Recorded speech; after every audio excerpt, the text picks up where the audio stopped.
Hey guys, welcome back to Don't Forget the Art. I am so excited you are here and I am excited about today's project. We are talking about sculpture still again.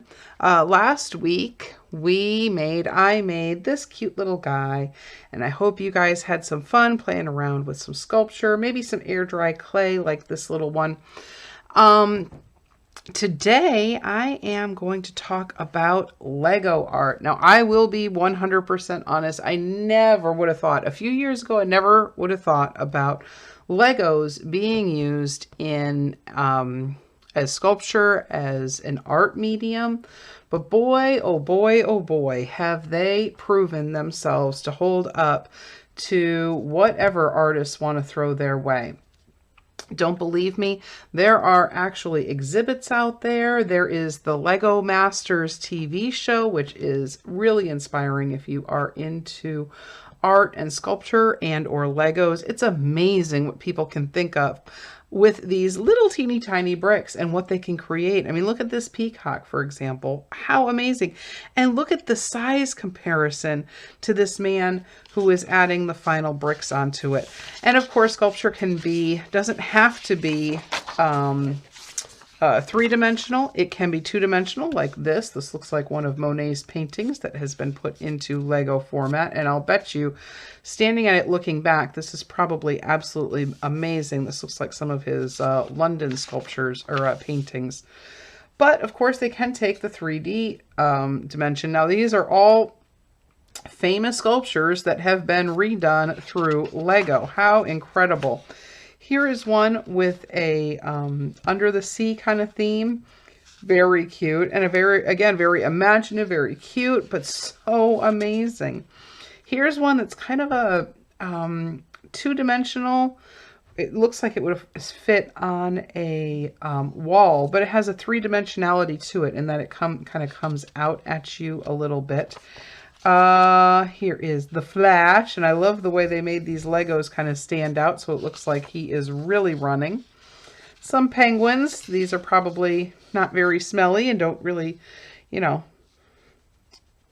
take up too much fish.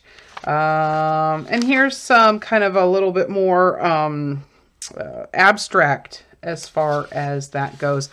Now, if you're anything like me, I have got bins of Legos around. It started with my husband's and mine from when we were kids, and we passed them along to our kids. And of course, they have inherited or accumulated a number of sets that some of them don't always stay together, is all I'm saying. So we have bins of these fun Legos. I thought it would be fun to take that medium and create something. Now, I was really struggling, just like last week, about what to create. And then I've been working around the house a lot, putting together, organizing things and putting together my studio, and I came across this painting. And so I thought I would use this as my inspiration for my Lego masterpiece.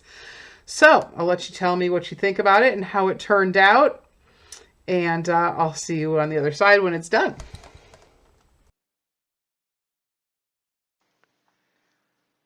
So the first thing I did after I had decided on my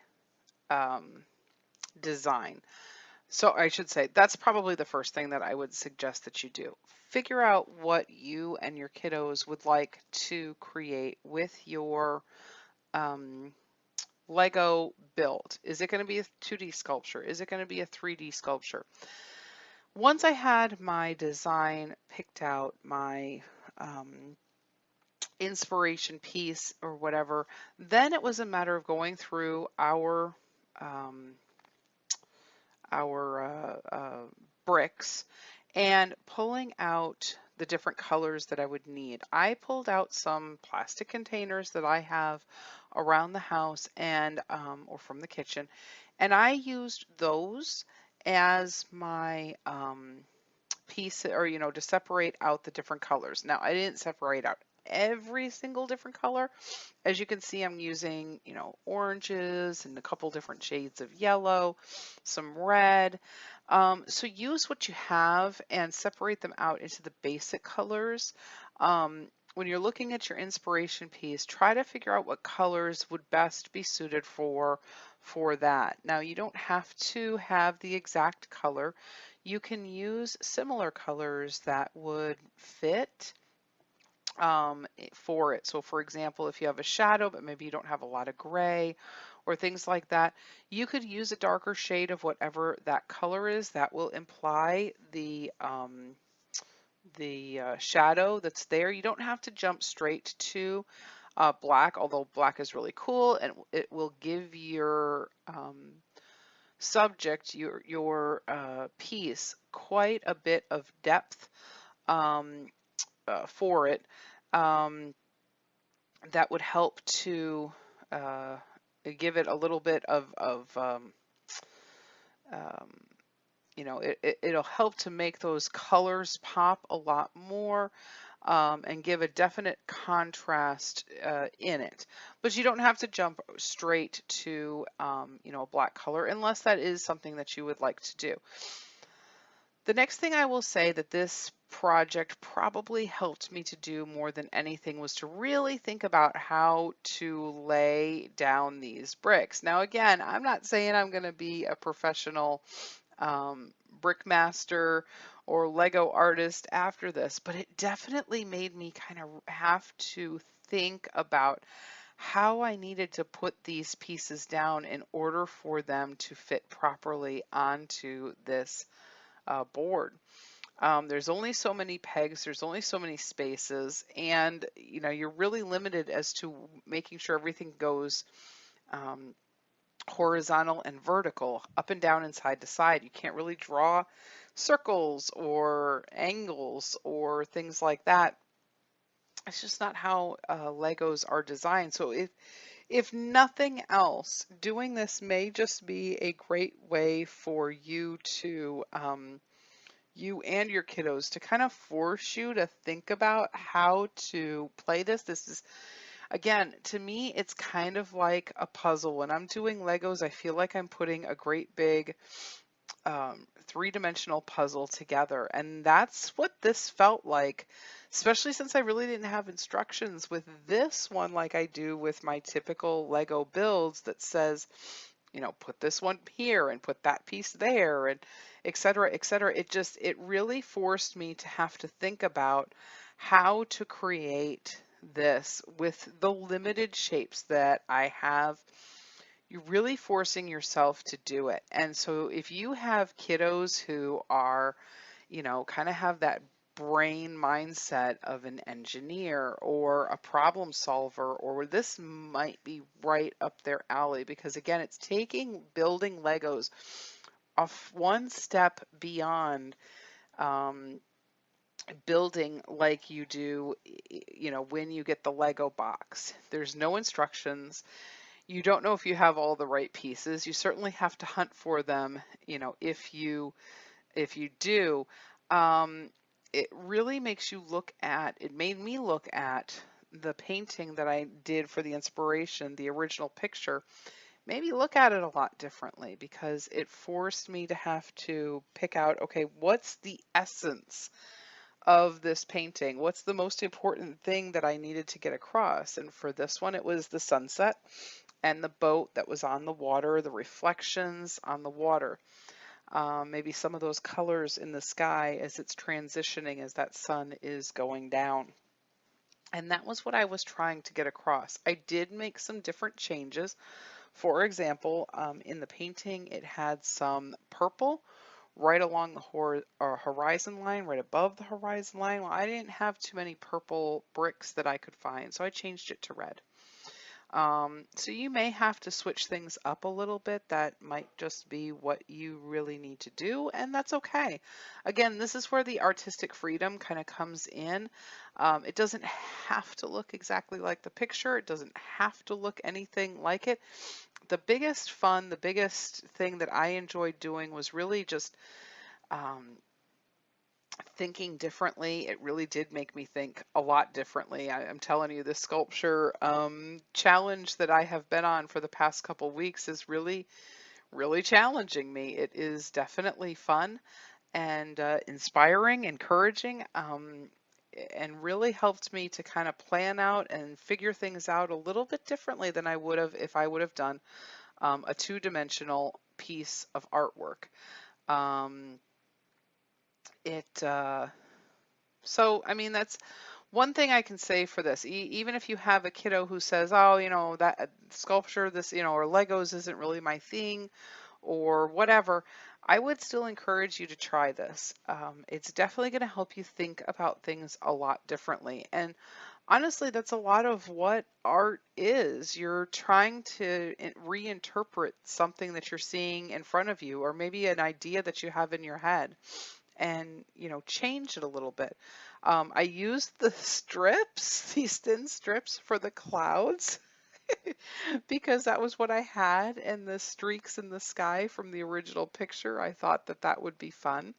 And now I have to make this reflection in the waterway, and as well as this marking in the water from the wake from the boat. So, that was what you're seeing right here with the white that went down. You're also hopefully seeing from this, not all of these pieces are flat. There is definitely some texture to this, and I am stacking things on top of each other, trying to help to make them fit and to again get the purpose or the point or the subject matter of my painting to come through in this piece, and hopefully that is coming through. It definitely is a challenge. It was a lot of fun. I'm glad I had the brick remover, although with some of these flat pieces that really just wasn't enough, so I finally had to pull out some scissors to do it. The other thing I would make a suggestion for you to do is to kind of lay your pieces down and just look at it before you push them down too securely. That may help you to make sure that you have them in the right place. You don't have to fuss around with some of that stuff. Um, but yeah, it was certainly fun. Legos are always a lot of fun. I think they bring out the kid in all of us. They have certainly done a great job over the years marketing themselves and helping to make it a fun medium, not just for kids, but truly now for adults and even for artists. So hopefully this will inspire you, encourage you on your sculpture journey, and maybe this will be a medium that you and your kiddos would enjoy. Maybe this will turn you discover some of your master builders, and I can't wait to see the pictures that you create.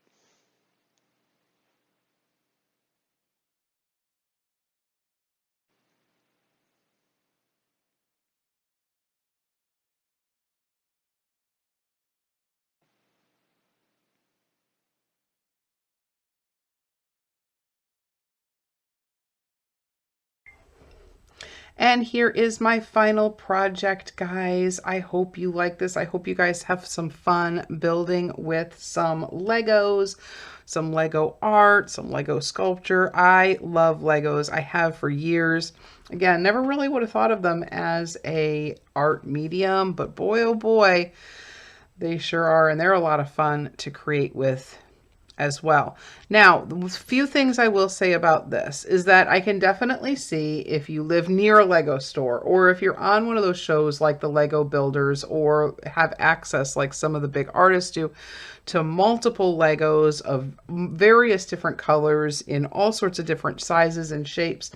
I was clearly limited by time, and I was also limited by what I had in my bins. So there are some benefits out there to other things. But considering what I did have, I was able to create something original. Now, they do have, Lego does have some of the Lego art, 12 by 12 pieces now that you can get. I think some of them are even bigger.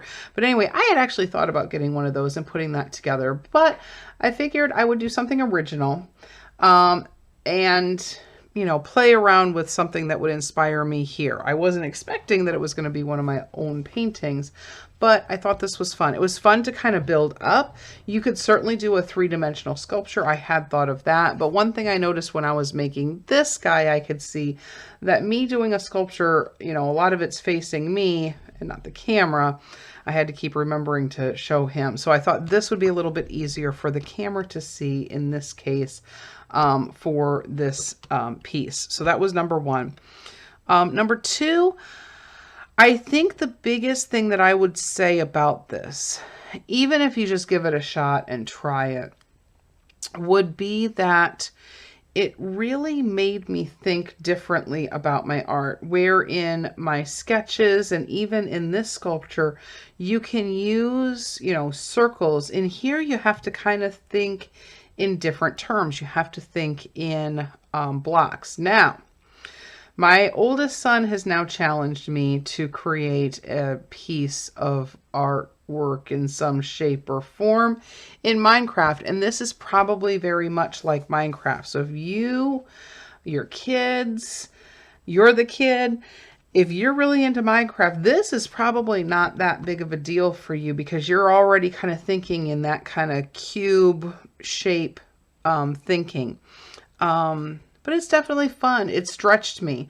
Not sure what you think about it. Maybe you'll let me know.